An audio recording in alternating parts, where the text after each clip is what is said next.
Students, आज हम अपना chapter US hegemony in world politics, विश्व राजनीति में अमेरिका का वर्चस्व का नेक्स्ट टॉपिक डिस्कस करने जा रहे हैं, जो है द क्लिंटन ईयर। अभी पिछले टॉपिक में हमने बात की थी कि यूएस की हेजेमनी कैसे स्टार्ट हुई थी, कैसे यूएस ने अपना वर्चस्व कायम किया था, और इसके साथ साथ हमने द फर्स्ट गल्फ वार के बारे में भी बात की थी, राइट, जो कि आपका एक बहुत ही इंपॉर्टेंट क्वेश्चन है। आज हम बात करेंगे अगेन द क्लिंटन ईयर। ये आपका 4 मार्क्स का वेरी इंपॉर्टेंट क्वेश्चन है। अगर 4 मार्क्स में ये क्वेश्चन आता है क्लिंटन ईयर, तो आपको ये पूरे का पूरा डिस्कस करना पड़ेगा, राइट। अब क्लिंटन ईयर में क्या था कि डिस्पाइट द फर्स्ट गल्फ वार, जिसमें कि अमेरिका यूएस जीत गया था, जिसमें कि 74% आर्मी पावर जो थी अमेरिका की थी, राइट। तो despite of winning the first gulf war, George Bush जो थे, जब वहाँ 1992 में इलेक्शन हुए तो वो इलेक्शन हार गए, राइट। अब उनके हारने के बाद जो नेक्स्ट प्रेसिडेंट बना वो कौन था?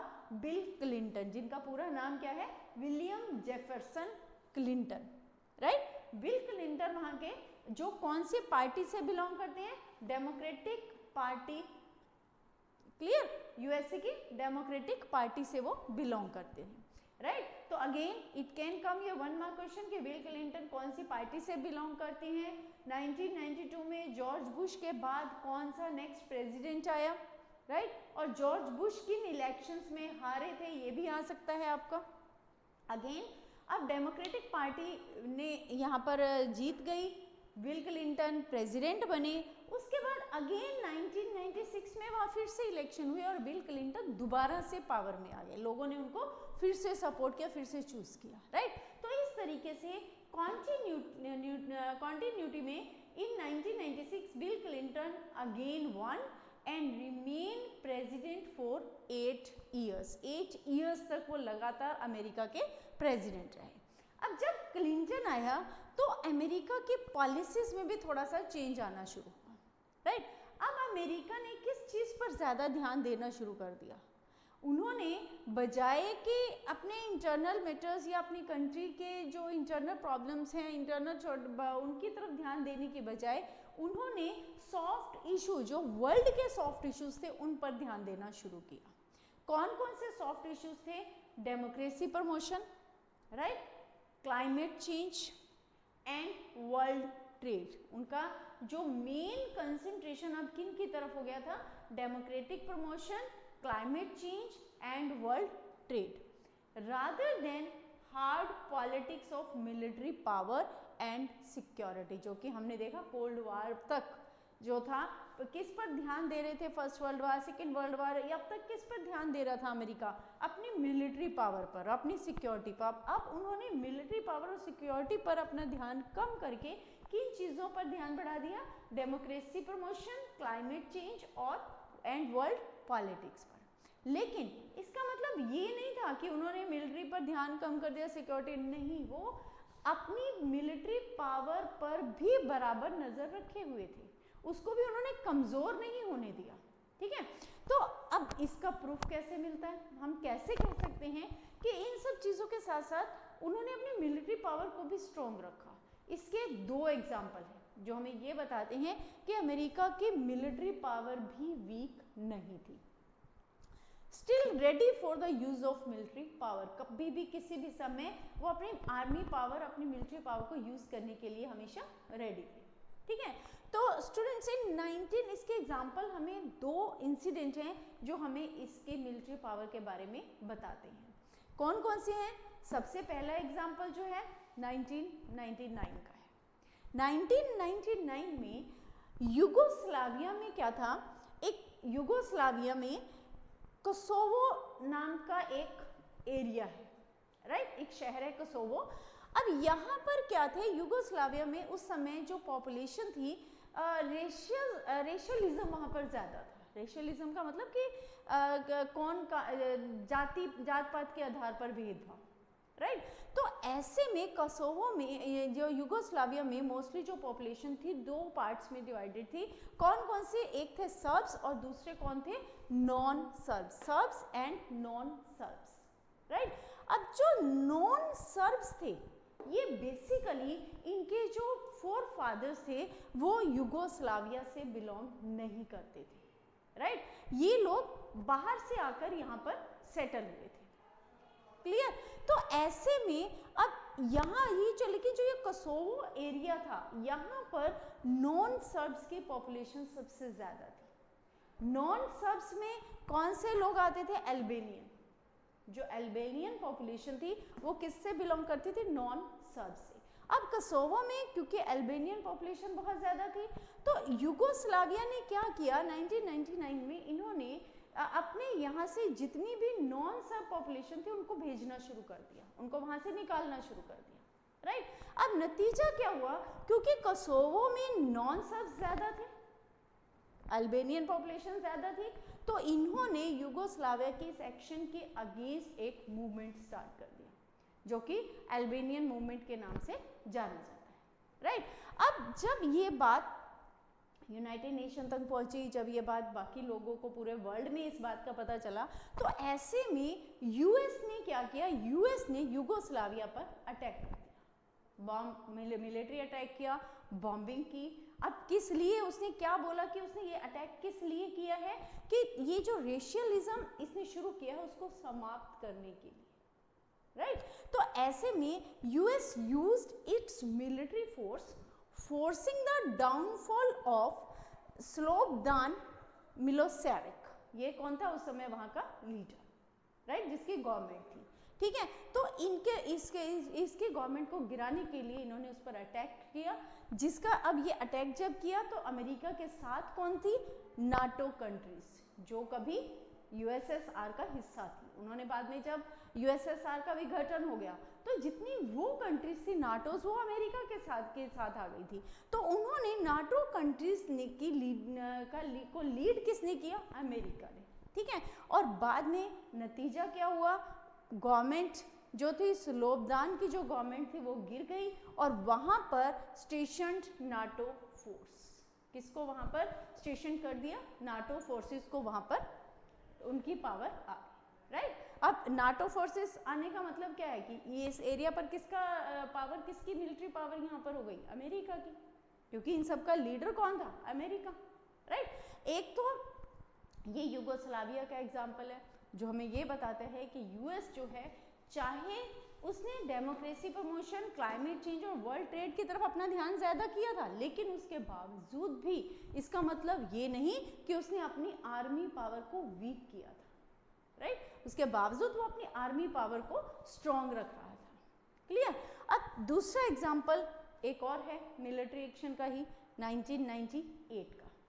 1998 में क्या हुआ, जो अमेरिका के एम्बेसी से दूतावास नैरोबी जो कि कीनिया में है और दार एस सलाम जो कि तंजानिया में है, राइट, इन दोनों पर बॉम्ब से अटैक किया गया था।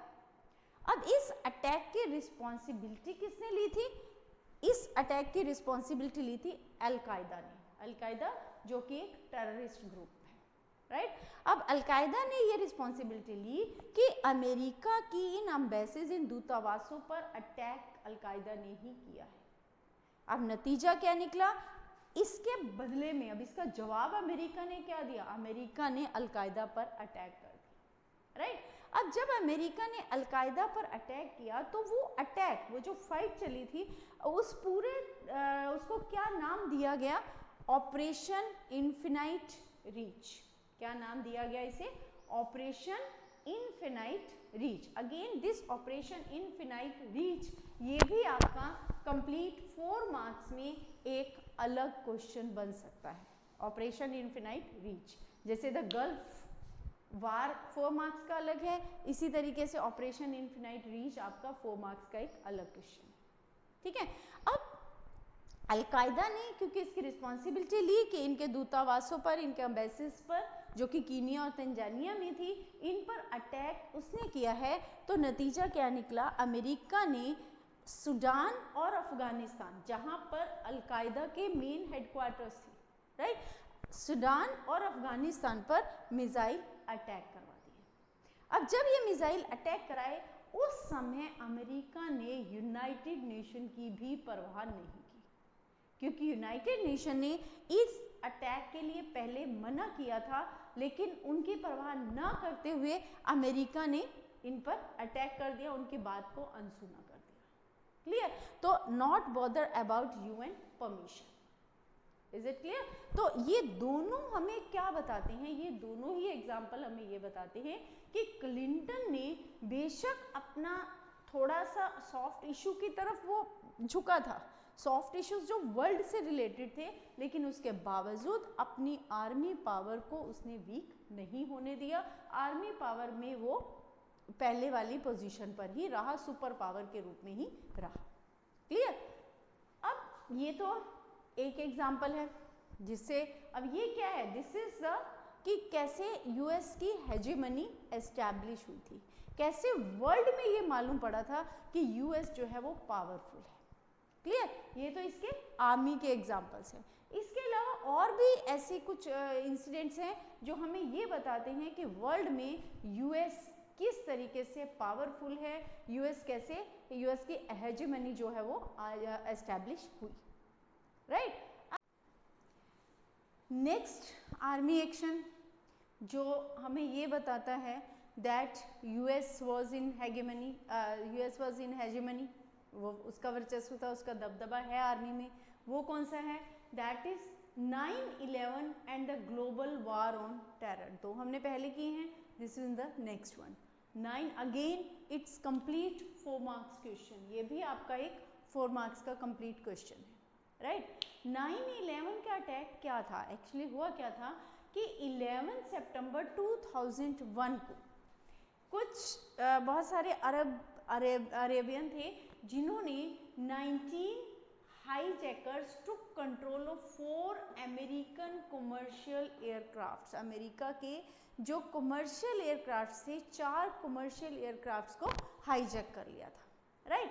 अब उनको हाईजैक करके वो कहाँ लेकर गए थे, यूएस की बिल्डिंग्स पर ही, and flew them into important buildings of US, यानी अमेरिका के ही, यूएस के ही एयरक्राफ्ट लिए और यूएस पर ही उससे अटैक किया। उनकी जो इंपॉर्टेंट बिल्डिंग्स थी उनके अंदर उनको उड़ाते हुए लेकर गए। राइट? अब ये चारों कहाँ पर गए थे, सबसे पहला उन्होंने किया नॉर्थ और दूसरा south, north tower, south tower, 2 planes they used here, north and south tower of the world trade center in New York. New York का जो वर्ल्ड ट्रेड सेंटर था, नॉर्थ एंड साउथ दोनों पर एक ही टाइम में उन्होंने अटैक किया। राइट? तीसरा अटैक कहाँ किया, 3rd aircraft crashed pentagon building in Arlington Virginia. ये क्या था, ये था यूएस का हेडक्वार्टर था डिफेंस डिपार्टमेंट का, यानी उनका जो डिफेंस डिपार्टमेंट था उसका हेडक्वार्टर था पेंटागन बिल्डिंग। राइट? दूसरा अटैक उन्होंने ये किया। तीसरा एयरक्राफ्ट था उसको उन्हें 4th capital building of US Congress, जो यूएस कांग्रेस की मेन कैपिटल बिल्डिंग थी, उस पर गिराना था, लेकिन वो बाय चांस वहां पर ना गिरकर कहाँ गिर गया, came down in a field in Pennsylvania में एक कोई खेतों में जाकर वो गिर गया। राइट? लेकिन उनका मेन मकसद जो था इस पर अटैक करना भी था। तो इस तरीके से इन्होंने, जो हाईजैकर्स थे, उन्होंने अमेरिका की जो मेन बिल्डिंग्स थी, जो मेन पावर की बिल्डिंग्स थी, उन पर अटैक किया। एक उनका वर्ल्ड ट्रेड सेंटर था, दूसरी उनकी डिफेंस डिपार्टमेंट का हेडक्वार्टर था। राइट? तो इन पर जब अटैक किया तो इसमें बहुत सारे लोग मारे गए थे, बहुत नुकसान हुआ था। उस समय जो यहाँ का प्रेसिडेंट था वो कौन था, जॉर्ज बुश, जो कौन सी पार्टी से बिलोंग करता था, रिपब्लिकन पार्टी से। Again it's your 1 mark question कि at the time of 9/11 who was the president of US. Right? तो कौन प्रेसिडेंट था उस समय में, जॉर्ज बुश। कौन सी पार्टी से बिलोंग करता था जॉर्ज बुश, रिपब्लिकन पार्टी से। राइट? इसने क्या किया, इसके अगेंस्ट, अब नेचुरली ये बहुत बड़ा लॉस था यूएस के लिए, और एक तरह से पूरे वर्ल्ड में वो था कि इतनी हेजेमनी है, जिसकी इतनी आर्मी पावर है, इतना पूरे वर्ल्ड पर जिसका कंट्रोल है, उसकी मेन बिल्डिंग्स पर इतना बड़ा अटैक हुआ। राइट? और इसके भी रिस्पॉन्सिबिलिटी किसने ली थी? अलकायदा ने, राइट। तो ऐसे में जॉर्ज बुश ने इसके जवाब में एक ऑपरेशन स्टार्ट किया जिसको उसने पहले तो क्या नाम दिया कि it is global war on terror, यानी आतंक के खिलाफ विश्वव्यापी युद्ध है, राइट। और इस विश्वव्यापी युद्ध, इस जो ग्लोबल वॉर ऑन टेरर था, इसको उसने क्या नाम दिया? Operation enduring freedom, right. क्या नाम दिया इसको? Operation enduring freedom. ये again operation enduring freedom complete 4 marks आपका अलग से क्वेश्चन आ सकता है। जैसे हमने किया गल्फ वार अलग से आ सकता है, इराकी फ्रीडम का अलग से आ सकता है, इसी तरीके से सेम ऑपरेशन इराकी फ्रीडम और जो है इस पर भी अलग से क्वेश्चन आ सकता है, या फिर ऑपरेशन एंड्यूरिंग फ्रीडम पर आ सकता है। किसी भी नाम से ये आपसे पूछा जा सकता है, आंसर विल बी सेम। उसमें सारा आपको ये 9/11 को ही एक्सप्लेन करना है, राइट। अब इसने ऑपरेशन इराकी फ्रीडम के नाम से शुरू किया, सॉरी ऑपरेशन एंड्यूरिंग फ्रीडम के नाम से इसने इसको शुरू किया। अब ऑपरेशन एंड्यूरिंग फ्रीडम में क्या था? इसके साथ इसने जितने भी सस्पेक्टेड थे, यानी जिन पर भी उसको शक था अमेरिका को कि ये लोग तालिबानी के साथ जुड़े हो सकते हैं पूरे वर्ल्ड में, उन सभी कंट्रीज को, उन सभी लोगों को इसने अरेस्ट कर लिया, राइट। मेनली किन लोगों को किया? अलकायदा और तालिबान। जिस पर भी ये डाउट होता था कि ये व्यक्ति अलकायदा से मिला हुआ है या तालिबान से जुड़ा हुआ है, तो वो उसको पकड़ के जेल में डाल दिया, राइट। लेकिन एक और चीज थी इसमें, पकड़ने के बाद उनको भेजा कहाँ पर? उनको भेजा गया गुंटानामो बे पर, जो कि इसका एक क्यूबा में नॉवेल बेस है, जो बिल्कुल कटा हुआ था एकदम से। कह लीजिए कि जैसे पहले ब्रिटिशर्स के समय बोला जाता था ना काला पानी, जो कि समुद्र में दूर जाकर, तो इसी तरीके से ये इनका एक क्यूबा का ये इनका बेस था, जो कहाँ पर था? आइलैंड में क्यूबा, जो कि एक आइलैंड है, राइट। और इवन यहाँ पर जिनको डाला गया उसके लिए इन लोगों को उनके घर के लोग भी नहीं मिल पा रहे थे। इवन यूएन के जो मेंबर्स थे उनको भी अलाउड नहीं था इन लोगों से मिलना, राइट। इनके फैमिली मेंबर्स को भी नहीं मालूम था, किसी को बिना बताए, बिना ट्रायल, केवल एक शक होते ही कि इसका कनेक्शन अलकायदा के साथ है या तालिबान के साथ है, वो उसको उठवा लेते थे और उनको भेज देते थे कहाँ पर? गुआंटानामो बे, राइट। अब ऐसे में बिल्कुल इन लोगों का कनेक्शन कट हो गया पूरे वर्ल्ड से, क्लियर, जो लोग यहाँ पर भेजे गए, राइट। इसके अगेंस्ट यूनाइटेड नेशन ने भी कहा कि अमेरिका को इस तरीके से किसी को भी बिना ट्रायल, बिना इंफॉर्मेशन, बिना किसी सबूत के उनको नहीं पकड़ना चाहिए, लेकिन अमेरिका ने यूनाइटेड नेशन की बात को नहीं सुना, राइट, और उसे अनसुना कर दिया। अब ये भी क्या था? ये भी एक एग्जाम्पल है उसकी आर्मी पावर का, राइट। ये भी एग्जाम्पल है कि वो अपनी आर्मी पावर में, अपनी मिलिट्री पावर में वीक नहीं था, क्लियर। एक और वन मोर एग्जाम्पल इज, अब वो क्या है? The Iraq invention. ये सारे जितने हम करें, ये हम ये देख रहे हैं कि कैसे अगर अमेरिका ने अपना रुख तो बदल लिया था, वर्ल्ड डेमोक्रेसी पर, वर्ल्ड ट्रेड पर, इन चीज़ों पर उसने ध्यान देना शुरू किया, लेकिन इसके साथ साथ उसने अपनी आर्मी को कमज़ोर नहीं होने दिया। उसका जो मिलिट्री का जो दबदबा था, जो वर्चस्व था, वो उसका कायम रहा, राइट। अब द इराक इन्वेंशन, इराक पर उसने अटैक किया था, इराक को अपने अंडर लेने की कोशिश की थी, राइट। अब वो क्या था? ऑन 19 मार्च 2003 यूएस ने इराक पर अटैक किया, राइट। इराक पर अटैक जब किया तो उसने क्या नाम दिया इस इराक को? Operation Iraqi freedom. Again your another question, right. उसने इसको क्या नाम दिया? ऑपरेशन इराकी फ्रीडम, कि एक तरह से किस चीज का ऑपरेशन है? इराक की आज़ादी का, उसकी फ्रीडम का। अब इसमें उसको कितनी कंट्रीज ने उसका सहयोग किया? यूएस का 40 कंट्रीज ज्वाइन यूएस। कितनी कंट्रीज ने ज्वाइन किया था? 40 कंट्रीज ज्वाइन यूएस, राइट। लेकिन यूनाइटेड नेशन ने ये अटैक करने से, इन्वेशन करने से उसको मना किया था, लेकिन अमेरिका ने यहाँ भी यूनाइटेड नेशन की बात को नहीं सुना, ठीक है। अब उसने क्या कहा कि यूएन को उसने बहाना क्या दिया, वर्ल्ड को क्या बताया कि वो इराक पर क्यों अटैक कर रहा है। वो इराक पर इसलिए अटैक कर रहा है क्योंकि इराक जो है वो क्या बना रहा है, mass destruction, weapon of mass destruction, जिसको क्या बोला जाता है, WMD।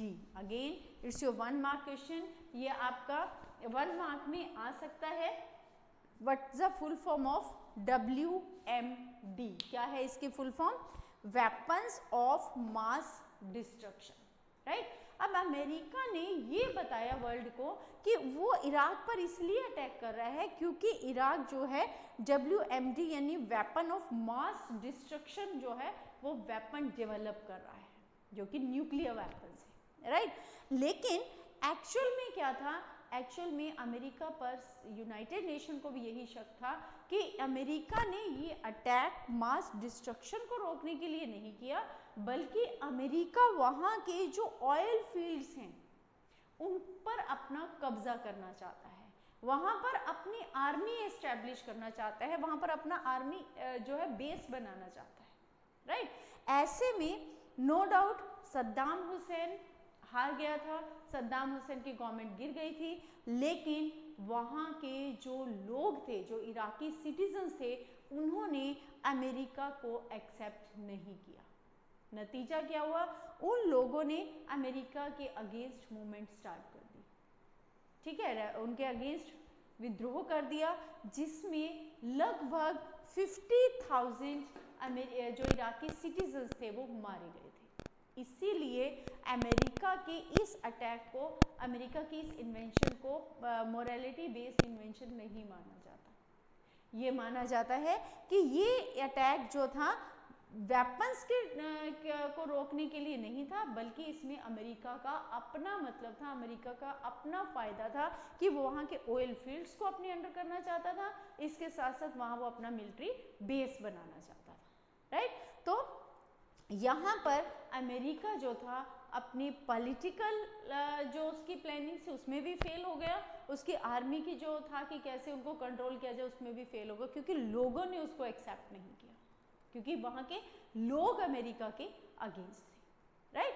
तो ये सारा हमने आज बात की है, क्लिंटन ईयर्स की बात की है, इसके साथ साथ हमने ये बात की है कि जो अमेरिका था, यूएस जो था, उसने कैसे अपनी हेजेमनी एस्टैब्लिश की, अपनी मिलिट्री पावर को कैसे पूरे वर्ल्ड में जो था वो एस्टैब्लिश किया, कैसे उसने पूरे वर्ल्ड में ये दिखाया कि वो जो है सारे वर्ल्ड से ज़्यादा पावरफुल है। Clear? All this is about this part.